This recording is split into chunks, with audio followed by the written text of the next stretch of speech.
Recall that Amnesty International, on the 28th of November 2024, released a report titled Bloody August, Nigeria government's violent crackdown on EndBadGovernance Protests, where several allegations were made against the Nigerian police, including the killing of at least 24 persons in 6 northern states during the protests. The claims made by Amnesty International in this report were at variance with the records available to the Nigerian police. All recorded incidents of violence during the protests were documented by the police in all 36 states of the Federation and the Federal Capital Territory. These records are available at both the Department of Operations and Department of Research and Planning of the Nigeria Police Force. It is therefore surprising to see in Amnesty International's reports such unfounded claims that contradicted what was actually recorded during the protests. Notwithstanding, the Inspector General of Police, in response to the allegations contained in the report, directed a comprehensive and independent investigation into these claims. To this end, a special investigation panel was immediately constituted and given a deadline to submit its findings. The IGP also mandated commissioners of police in the states mentioned in the report to verify the allegations as they pertain to their states and to submit additional reports of the incident.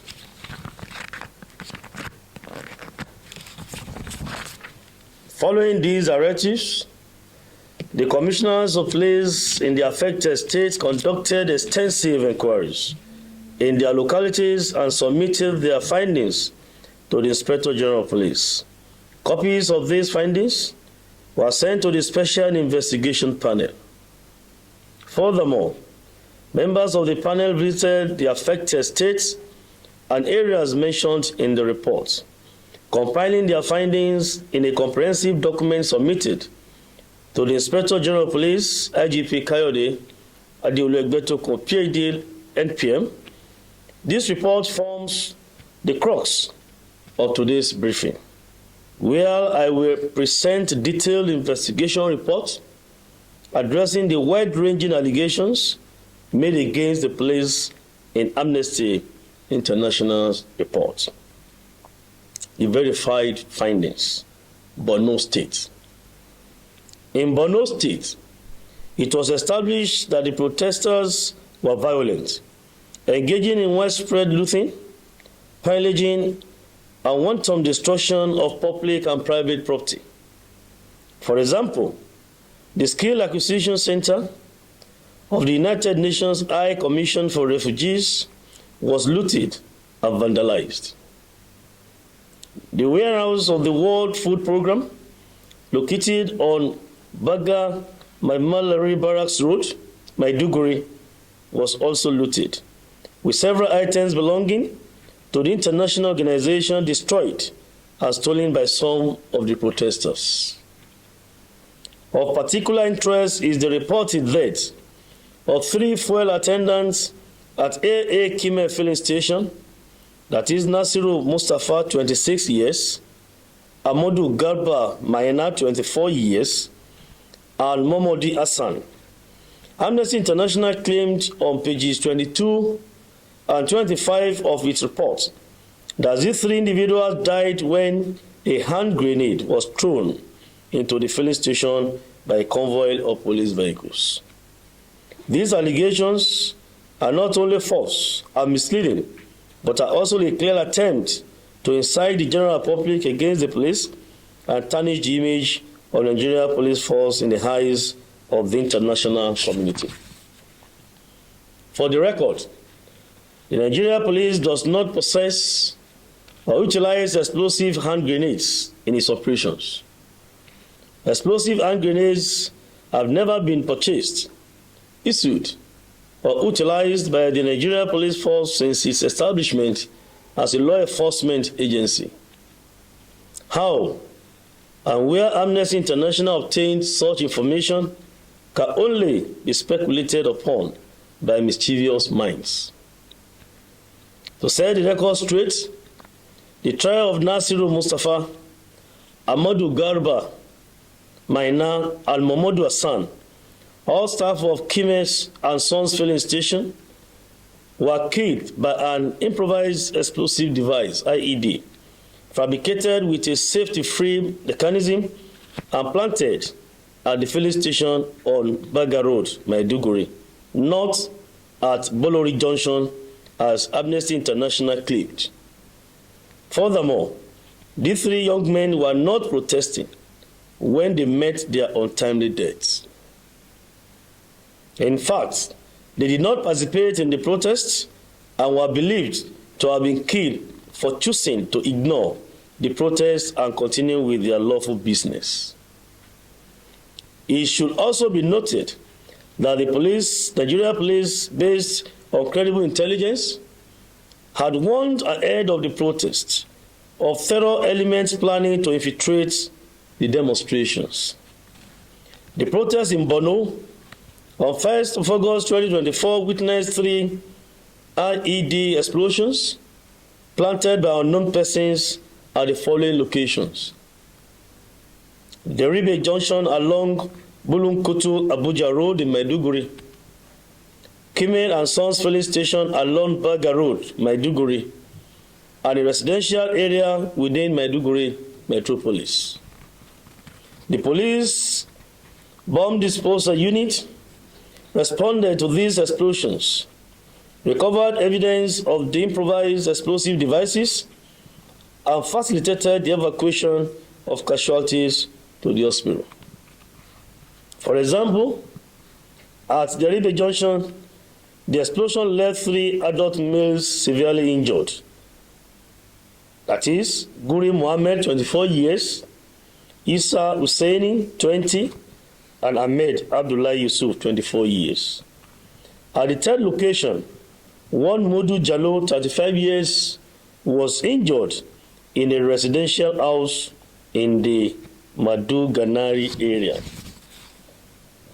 Therefore, the claims by Amnesty International that the police threw hand grenade from a convoy of vehicles into a filling station, killing 3 persons, is a blatant falsehood, and leaves right-thinking members of the society dismayed at this reported falsehood by an international agency which ought to act in accordance with international norms and standards of fair and honest reporting of human rights violations in the country. Niger State.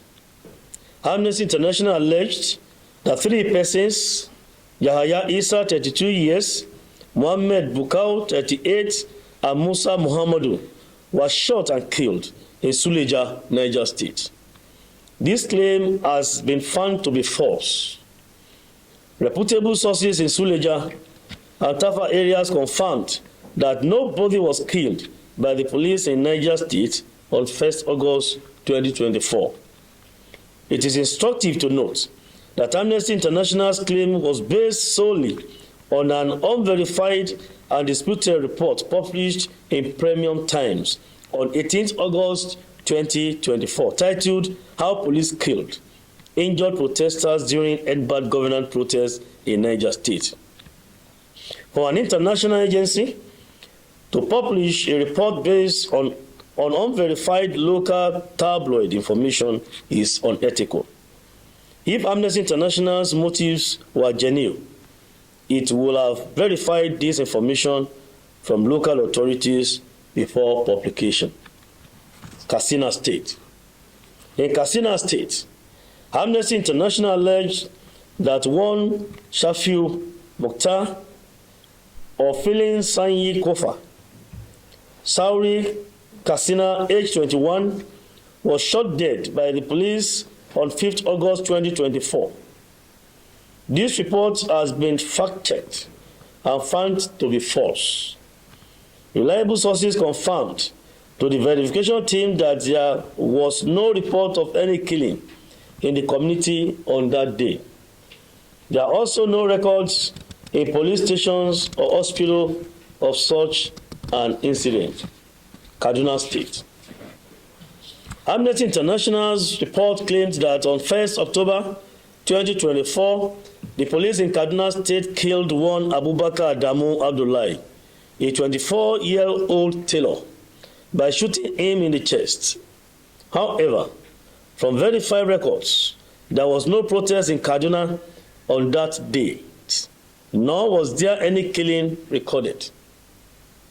Instead, on 6 August 2024, during the protest, a military patrol at Samaru, Zaria, accosted some youths vandalizing public property.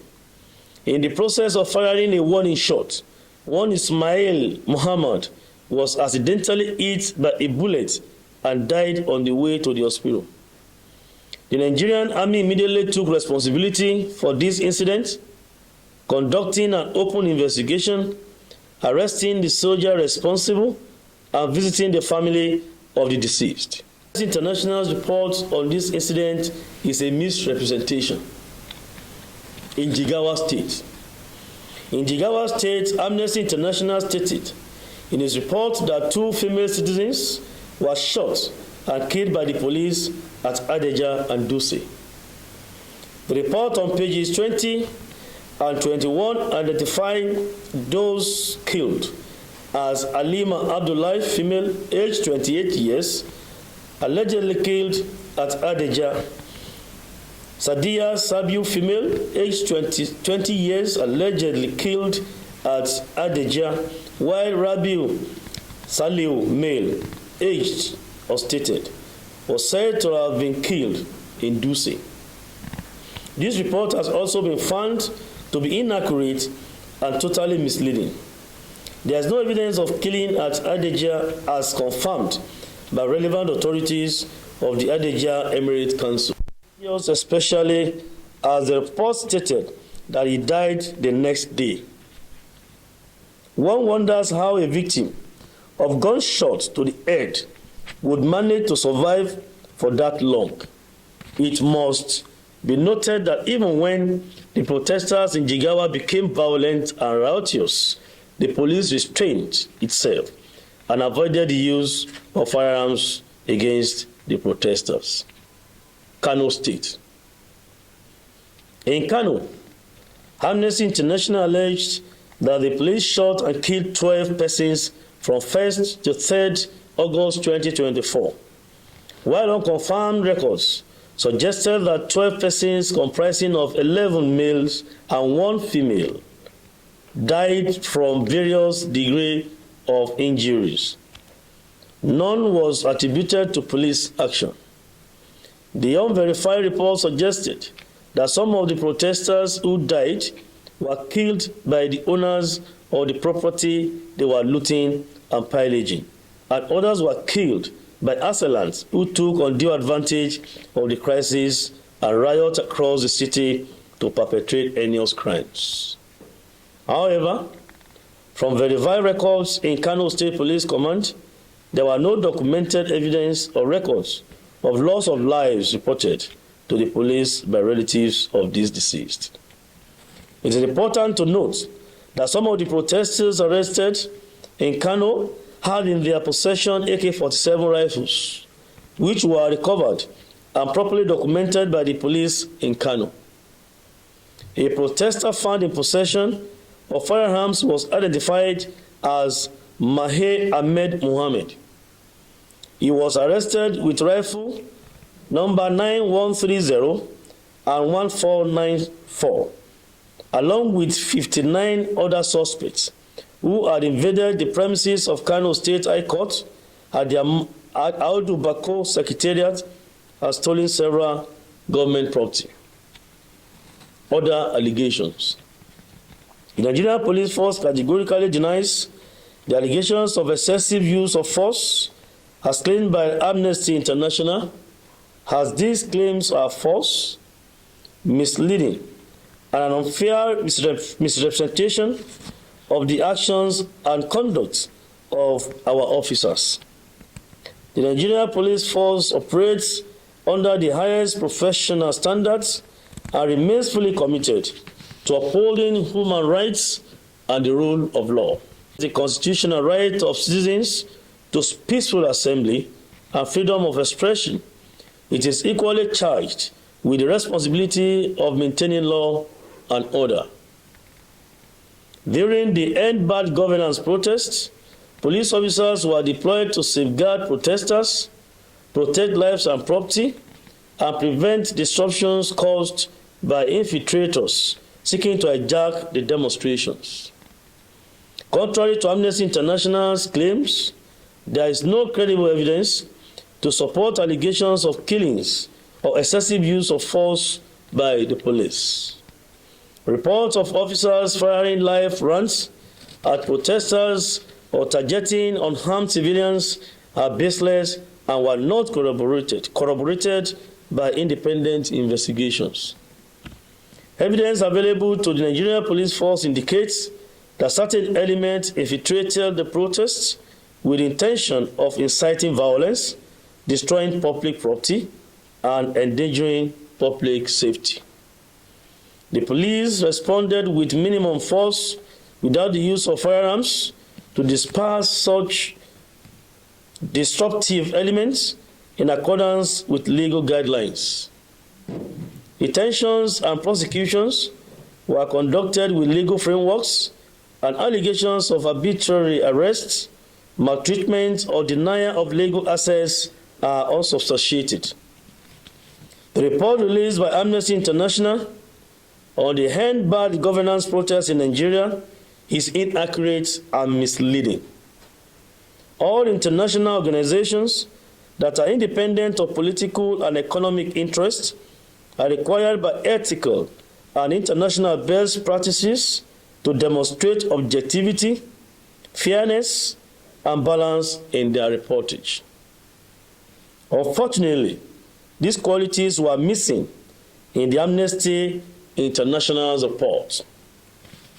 The Nigerian Police Force in this present dispensation, under the amiable leadership of IGP Kayode Egbetokun, has demonstrated high level of professionalism in public order management across the country. Our standard operating procedure with respect to peaceful public protests is to provide security for peaceful protesters to conduct their protests unmolested by opposing groups, miscreants, and criminal elements. Most importantly, our commitment is to ensure that peaceful protests do not turn violent or endanger the lives and property of other law-abiding citizens. Where protesters begin to loot, burn, pillage property, and kill innocent citizens, including law enforcement agents, the police are duty-bound to halt the drift into anarchy using minimum force. Finally, the police will wish to draw the attention of Amnesty International to the recent decision of the United Nations General Assembly at the 5th session of the Human Rights Council held between 13th June and 8th July 2022, published in its report reference A/HRC/50/42, page 18, paragraph 81B. The UN Human Rights Council stated thus: in regard to facilitating peaceful protest, states should issue protocols on the facilitation of peaceful protest for law enforcement compatible with international standards regarding the use of force, laying out measures to protect peaceful protesters, bystanders, monitors, lawyers, and medics, including from counter-protesters and other targeted forms of violence during a variety of crisis situations, and providing for graduated use of force, setting clear limitations on the use of lethal and less lethal weapons. Such protocols must take into account a gender perspective and address the vulnerability of different groups. This decision by the United Nations Human Rights Council, has been the gold standard for the Nigerian police force, and our established protocols, which we have followed diligently, is to provide adequately for the security and safety of protesters by ensuring that criminal elements and hoodlums do not take undue advantage to cause total breakdown of law and order. The use of force on protesters is prohibited under the protocols, except when necessary to protect lives and prevent the destruction of property.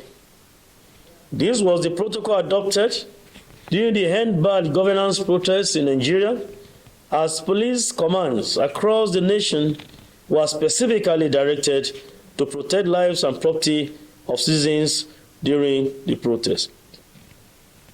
Amnesty International is advised to have retrospection on its frequently false reporting on Nigeria's law enforcement activities and reflects on its reporting methodology by ensuring that its reports are accurate and contains true and fair expression of events that touches on national security and safety of all Nigerians. Accurate reporting of facts is key to the integrity and character of every international organization, and Amnesty International should not be an exception. In conclusion, the Nigerian police force will in due time be writing the Amnesty International to demand for a retraction of this report from the public space and with a public apology.